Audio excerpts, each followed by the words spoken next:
Delilah. Delilah. Yeah, Delilah.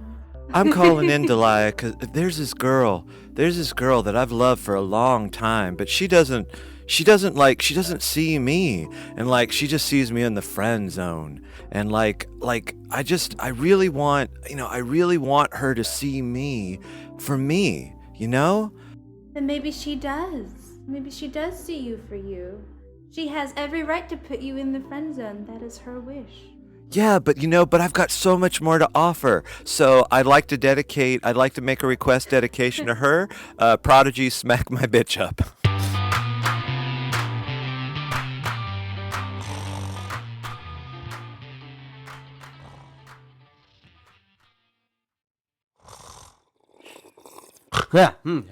What?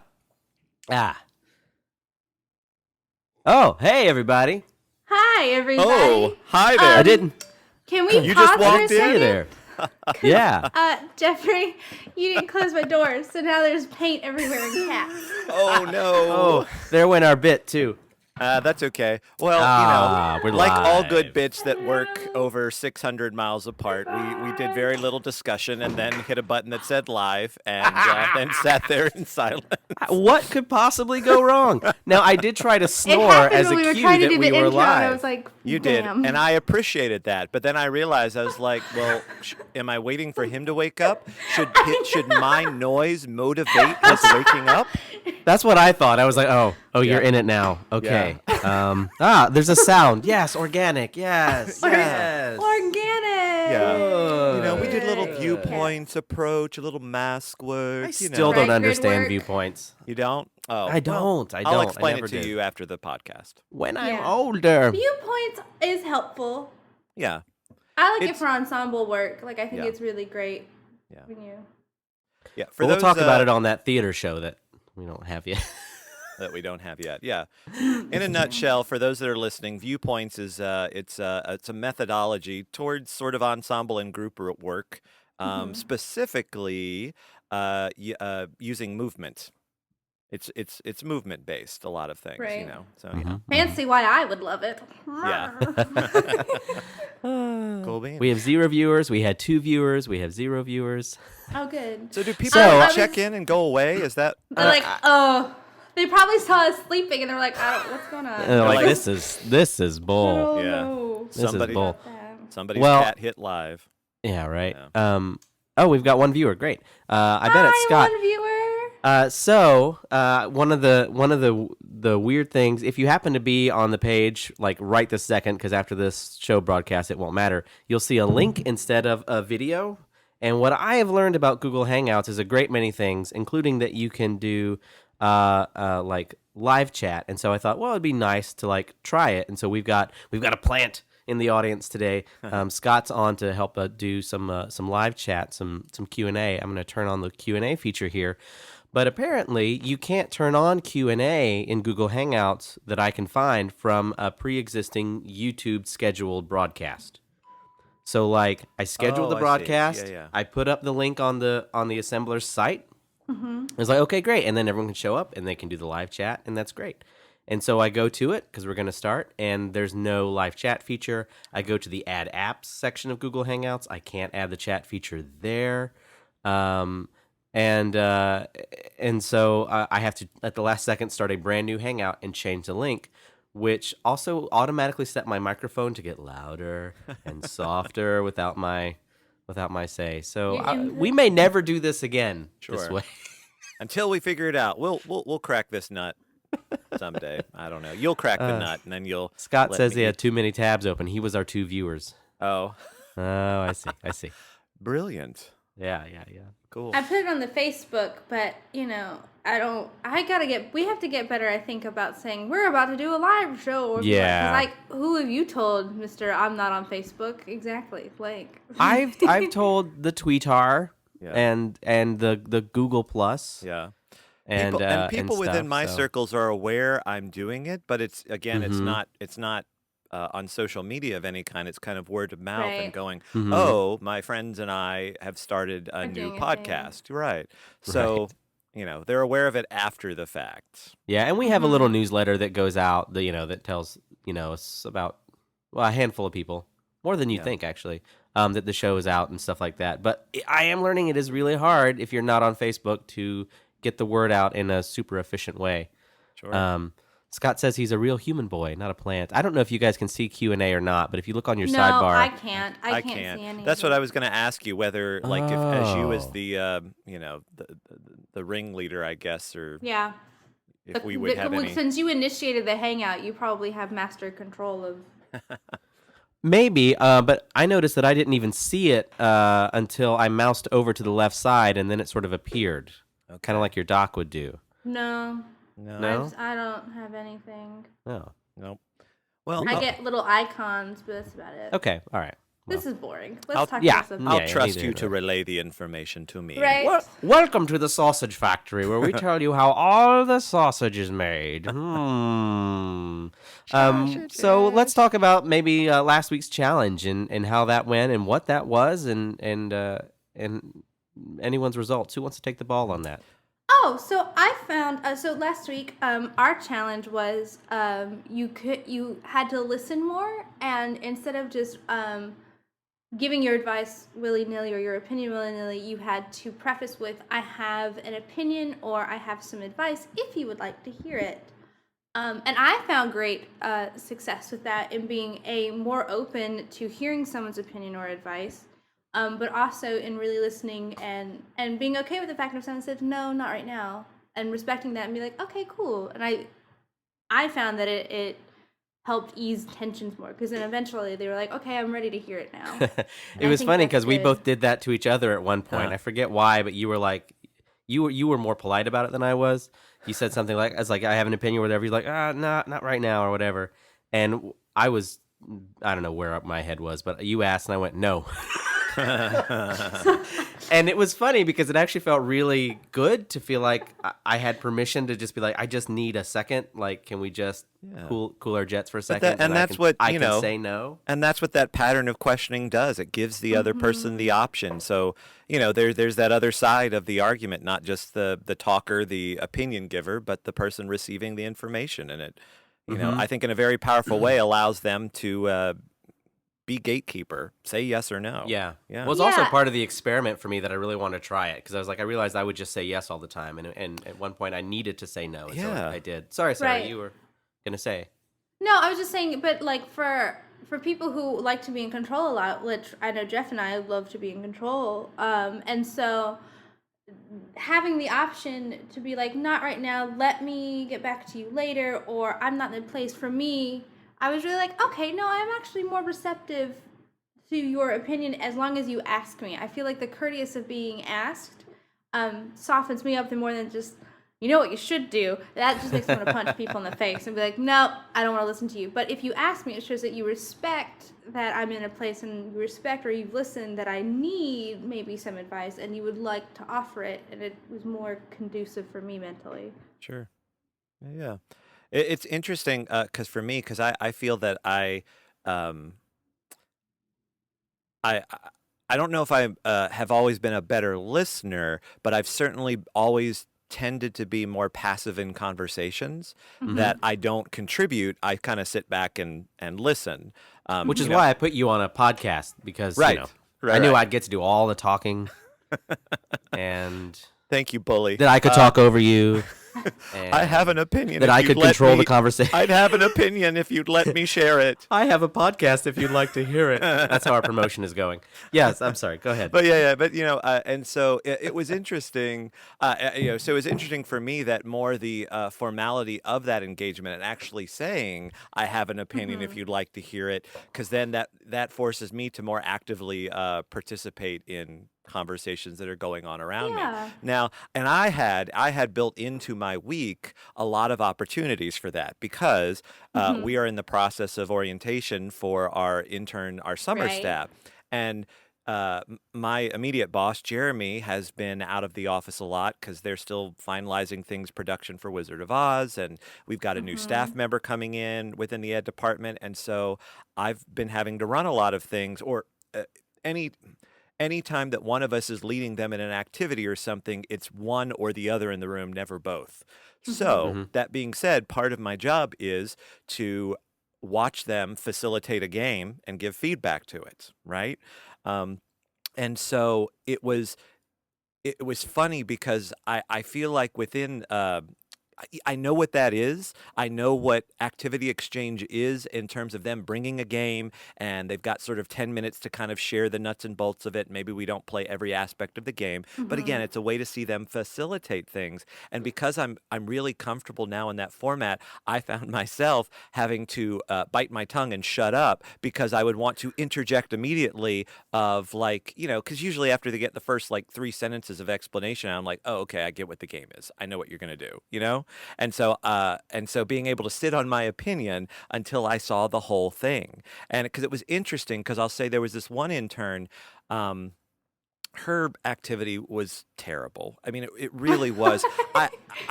We didn't, and Jeremy was actually in the room at that point, and I'm not gonna name who it is, but it was, Right. just didn't understand what the point was, and it was very awkwardly explained, and there didn't seem to be any boundaries or rules, and so you could see, because again, they're teaching it to their peers, other interns, and as they would Mhm. pull them up, you could see the confusion of them. And again, they're all smart, trying to figure out what the point was, what the Right. boundaries were, what the Mm-hmm. rules were. And it was Right. interesting because once we got to the end of watching these other interns try to figure it out, all of a sudden I saw the nugget of what could be a very successful sort of character development game.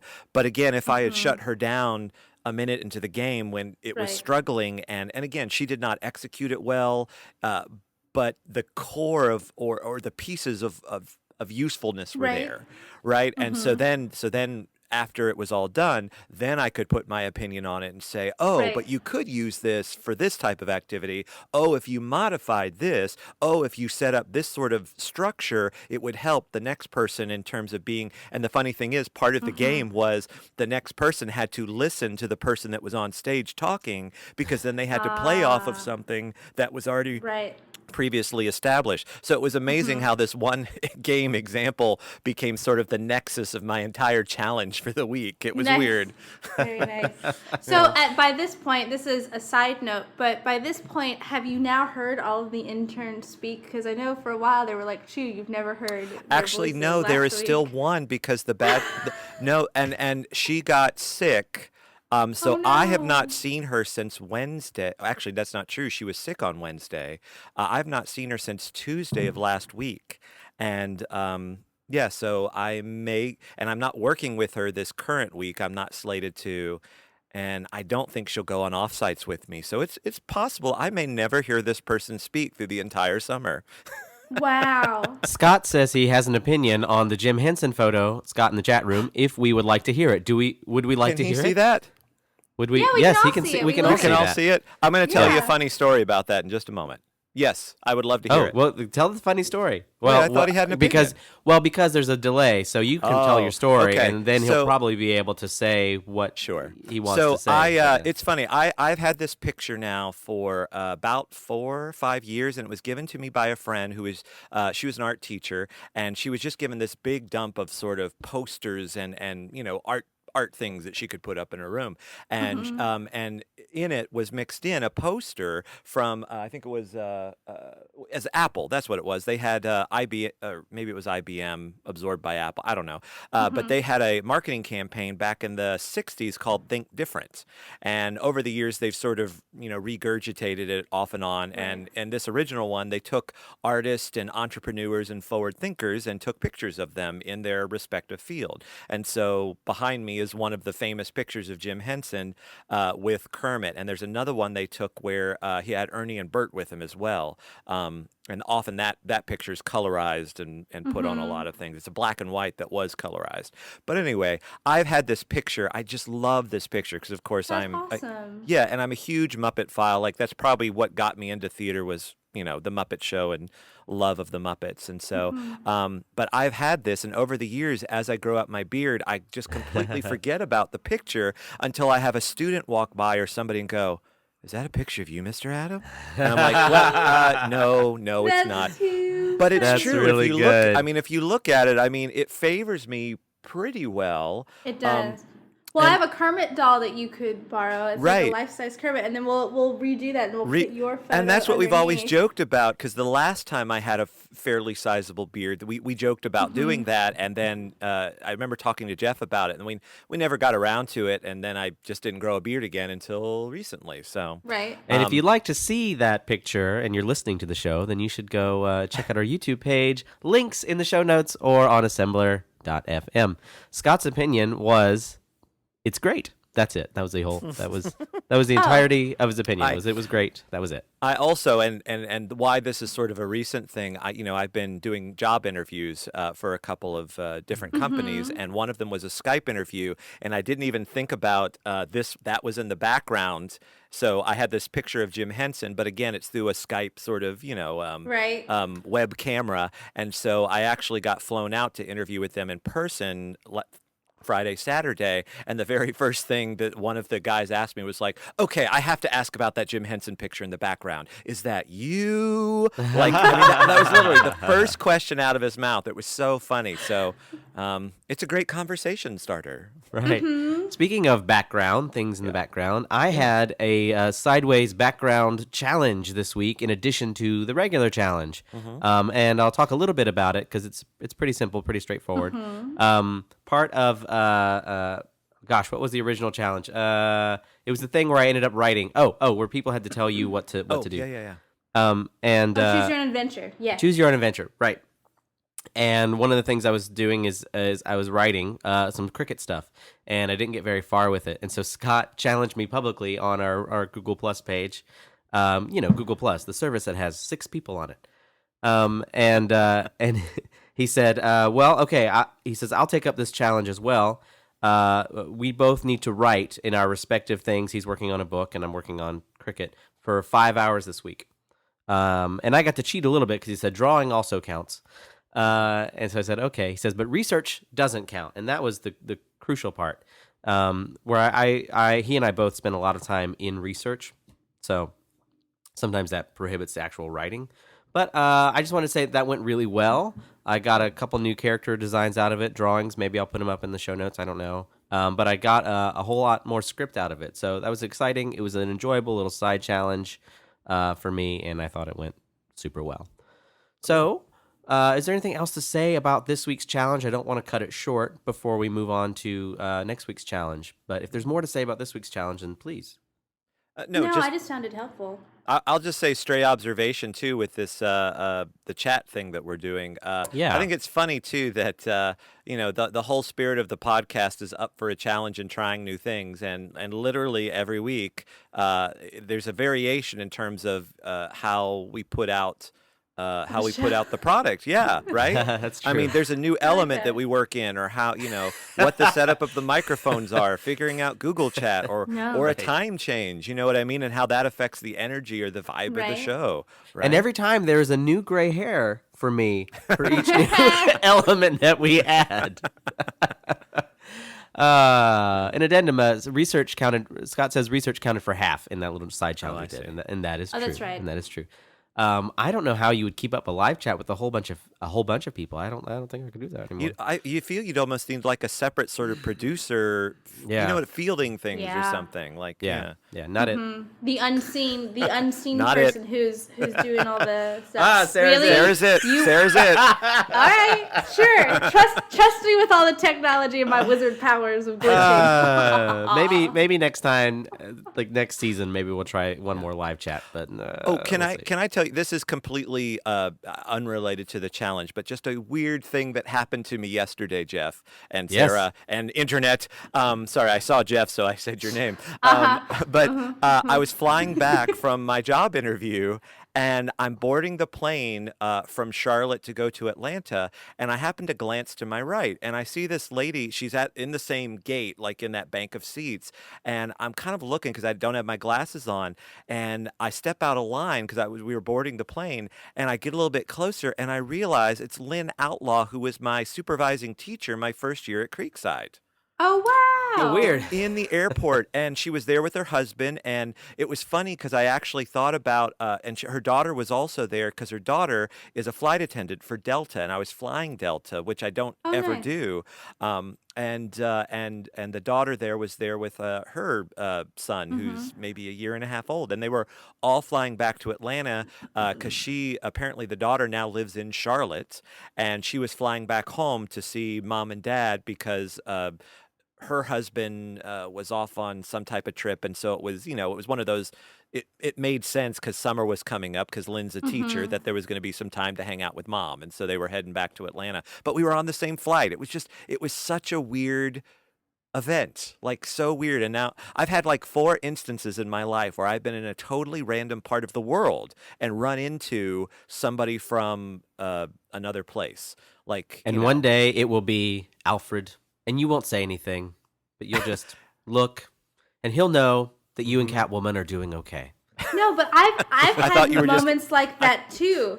Like I was doing a show in Yeah. Portland, and I was acting, and all of a sudden, I swear to God, in the audience, I saw one of my Suzuki teachers from Massachusetts, and because it was a very small black box theater, so you could see everyone in the audience, and I guess during the show or whatever, I looked at her, and I guess my face was like, Yeah. "Is that you?"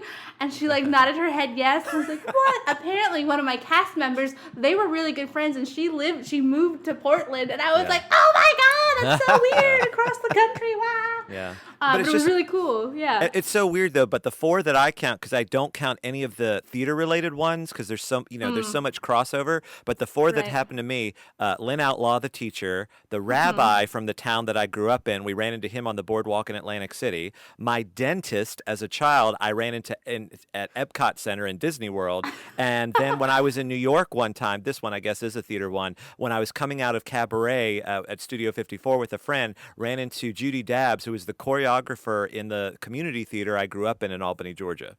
Okay, so that means wow. you have, if we discount the theater one, as you said, you have Yeah. enough ready for a joke. All right. A teacher, Yeah. a dentist, and a rabbi walk into Adam's life. Thank And- you so much. All right, I'll work on that.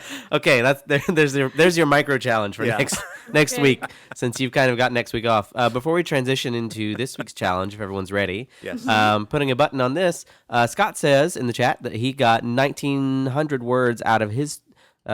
I should have hit the select. Scott got 1,900 words out of his challenge, his writing challenge. Scott, I have no idea how many words I got out of my writing challenge, because even though Scrivener does a word count, I don't write in order, so everything is kind of everywhere. So I'll write a whole bunch But of a scene pictures here do and a whole count bunch of a worth scene there. 1,000 words, so you could count every Yes, picture. and a word is 1/1000th of a picture, which I don't know how I feel about that. Anyway, we should, I think, move on to this Yeah. week's challenge. I'm a little nervous sending this challenge out. It's to Sarah, but I feel better about it because it was by committee.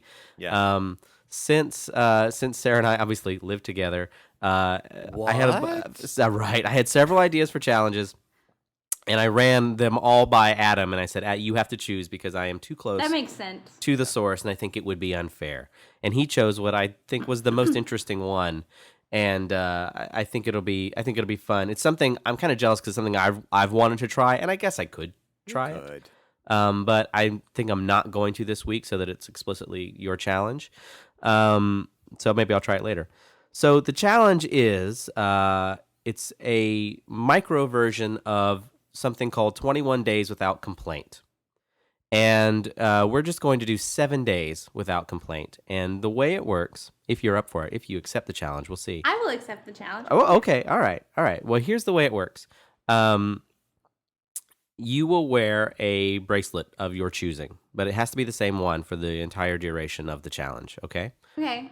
You will wear it on a wrist of your choosing, and it has to stay on that wrist until you complain. Now, what defines a complaint exactly? I've got the parameters pulled from this article that inspired the challenge, so I'll get to that in a second. But once you complain, as we define it in the challenge, then you have to move the bracelet to the other wrist, and the challenge starts over at 0. Right? Oh, okay. Okay. Right, exactly. So we will see in 7 days if you made it to 7 days, and if not, Okay. then we'll see how many days you are in, and we'll just keep asking. If you're not there yet, we'll just keep asking, until the end of the season if you've made it to your 7 days yet. Oh, I like that. I like yeah. that. Yeah, the full challenge is 21 days without complaint, and it comes Okay. from, I think originally from some pastor or something. I forget the guy's name. He's referenced in the article that I've got, but I'll put it up in the notes and the links. But the actual article that I got, I pulled from Tim Ferriss's site, 4 Hour Work Week, on his blog section. And here's how he defines complaining, and I think it's really useful, and I think it's what we should use to define complaining for the challenge. It's when you describe an event or a person in a negative way without indicating any next steps to fix whatever that problem is with the situation or with the person. There's an example. Let's see. So, for example, this would be a complaint. This is straight from his blog. This would be something that warrants changing the bracelet over to the wrist. Okay. Hey, I went into the post office and I had to stand behind this rude jerk for 30 minutes. What a waste of time. Then you'd have to move the bracelet, right? Because you just complained about something. Or so-and-so is such a asshole, right? You'd have to move, you know what I mean? Or I hate milk, right? You have to, whatever. Or I hate waking up late or whatever it is. Right. This is going to be hard because I have road rage. I know. Counter to this, things that would be acceptable, right? Would be, oh man, I went to the post office. I had to stand behind this jerk for 30 minutes. It was such a waste of time.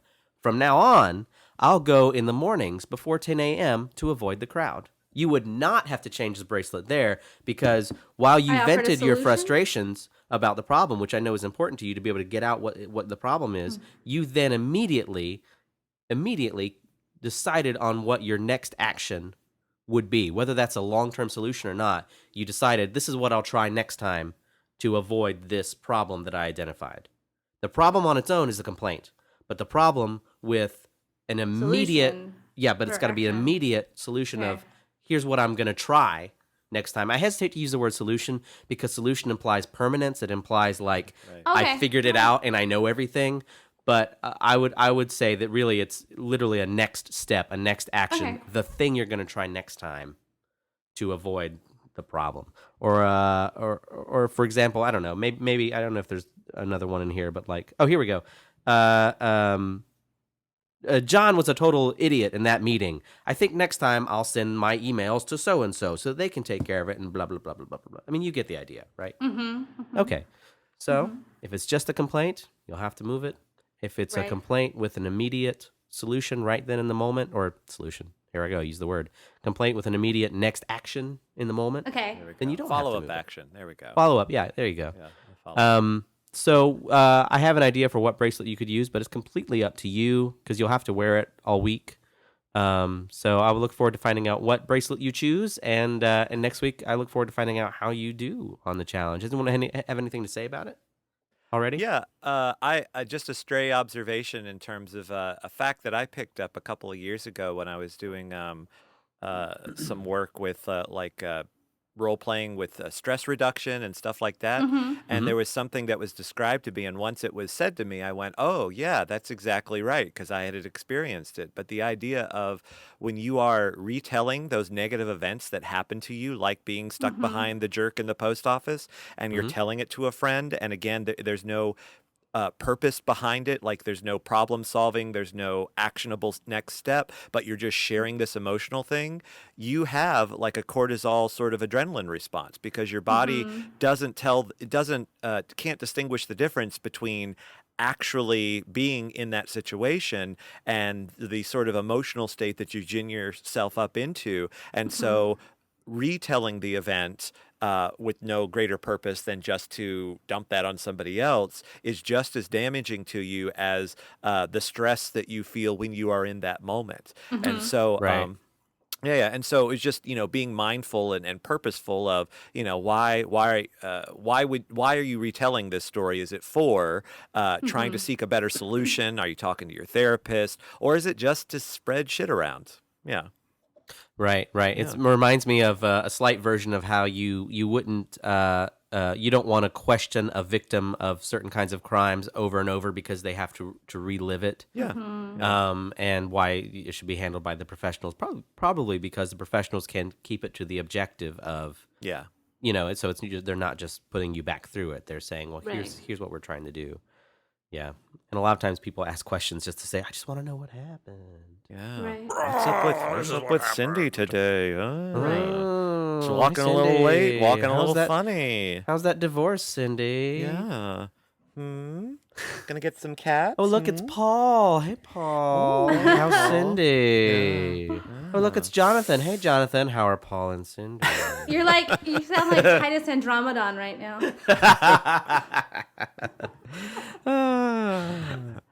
Titus so- Andromedon is a character from the is it Unbreakable Kimmy Schmidt? Yeah. Yeah, The yeah. Unbreakable Kimmy Schmidt. That's right. Oh, Someone I who still lived haven't through a seen trauma. that yet. I think you would really like it. It's Yeah. really delightful. Well, I- It's It's I- very 100% up your delightful. alley. I Yeah. love Ellie Kemper and I love Tina Fey, so mash them up and you got me there eventually yeah. someday. It's a I forgot to fun, officially fun ask show. after the fact. Sorry. Sarah, now that you've heard absolutely everything there is about the challenge, yeah. do you accept the challenge? I do accept the challenge. Excellent. Huzzah! Okay. Huzzah! Huzzah! Huzzah! Well, is there any old business, any nude business, anything else on Nude? anyone's brain this week? Nude business? I It's a heard video nude show after all. business. If you're not watching the video show, you're missing out. You're missing out, man. I'm totally Adam's in a naked. cat suit right now. Yep. We love cats here on the show. That's right. Apparently.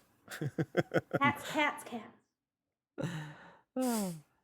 Yep. No new business, no old business. No, all right. Mm-hmm. Okay. Yeah.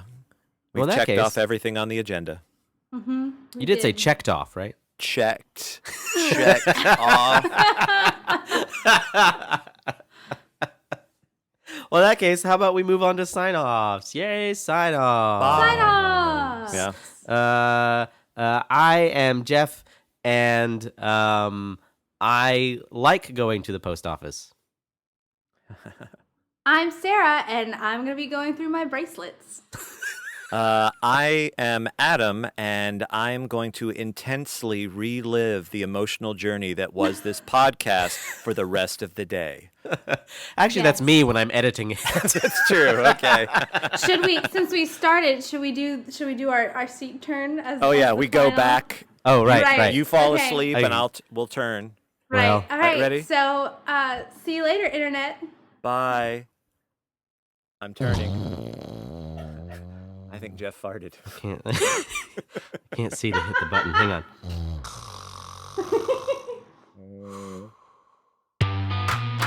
Okay, we are no longer live, but we're still audio recording. I hit mine. I hit the thing. That's what you probably heard. Cocoon.